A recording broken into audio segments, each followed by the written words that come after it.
Kozhikode cyber തട്ടിപ്പിലൂടെ പണം കവർന്ന കേസിൽ ബിഗ് ബോസ് താരം അറസ്റ്റിൽ. ബിഗ് ബോസ് സീസൺ 4 റണ്ണറപ്പായിരുന്ന ബ്ലസ്ലിയെയാണ് ക്രൈംബ്രാഞ്ചിന്റെ പ്രത്യേക സംഘം അറസ്റ്റ് ചെയ്തത്. സൈബർ തട്ടിപ്പിലൂടെ മോഷ്ടിച്ച പണം ക്രിപ്റ്റോ കറൻസിയാക്കി ചൈനയിലേക്ക് കടത്താൻ ഒത്താശ ചെയ്തത് ബ്ലസ്ലി എന്നാണ് പോലീസിന്റെ കണ്ടെത്തൽ. ആകാശ് തടത്തിലുണ്ട് വിവരങ്ങളുമായി. ആകാശ്, ആരാണ് പരാതിക്കാർ? എന്തൊക്കെയാണ് വിവരങ്ങൾ?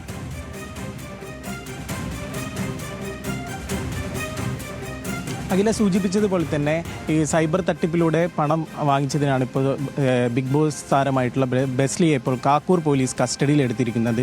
ഇദ്ദേഹം ജോലി വാഗ്ദാനം നൽകി ആൾക്കാരിൽ നിന്നും പണം വാങ്ങിച്ച് ആ പണം വാങ്ങിച്ചത് അത് വിദേശത്തേക്ക് ക്രിപ്റ്റോ കറൻസിയിലൂടെ ഉൾപ്പെടെ മാറ്റി ഏജൻറ്റുകൾക്ക് അയച്ചു കൊടുത്തു എന്നതിലാണ് ഇപ്പോൾ അദ്ദേഹത്തിൻ്റെ പരാതി. കാക്കൂർ സ്വദേശിയാണ് ഈ പരാതി നൽകിയിരിക്കുന്നത്.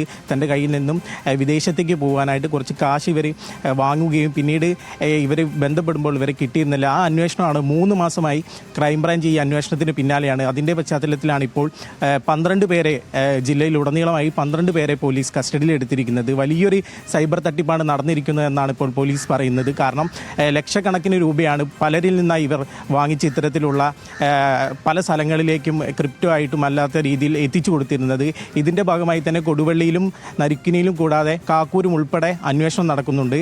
കൂടാതെ തന്നെ ബ്ലസ്ലി ഇതിൽ പങ്കാളിയാകുന്നത് ഇദ്ദേഹം 6 ലക്ഷം രൂപ, ഈ കാക്കൂർ സ്വദേശിയുടെ 6 ലക്ഷം രൂപ ക്രിപ്റ്റോ കറൻസി ആയിട്ട് ചൈനയിലേക്ക് ഏജന്റിന് എത്തിച്ചു കൊടുത്തു എന്ന രീതിയിലാണ്. ഇതിലെ കണ്ണിയായി എന്ന പേരിലാണ് ഇപ്പോൾ ഇദ്ദേഹത്തെ അറസ്റ്റ് ചെയ്തിരിക്കുന്നത്. ഇദ്ദേഹം ഇപ്പോൾ കാക്കൂർ പോലീസ് സ്റ്റേഷനിലുണ്ടായിരുന്നു. കൂടാതെ തന്നെ 12 പേരെ ഇതിൻ്റെ ഭാഗമായി 12 പേരെയും ഇപ്പോൾ പോലീസ് പിടികൂടിയിട്ടുണ്ട്. ഈ അന്വേഷണം ഒരുപാട് പേരിലേക്ക് എത്തുന്നും കൂടി ഇപ്പോൾ പോലീസ് അറിയിക്കുന്നു. കാരണം വലിയ രീതിയിലുള്ള ഒരു തട്ടിപ്പ് തന്നെയാണ് ഇത്തരത്തിൽ പണം വാങ്ങിച്ച് സൈബർ തട്ടിപ്പ് എന്ന് വേണമെങ്കിൽ പറയാം. ജോലി വാഗ്ദാനം ചെയ്ത് പണം മേടിച്ച് ഇത്തരത്തിൽ ആളുകളിലേക്ക് എത്തിച്ചു നൽകുന്നത്. വിദേശത്തേക്ക്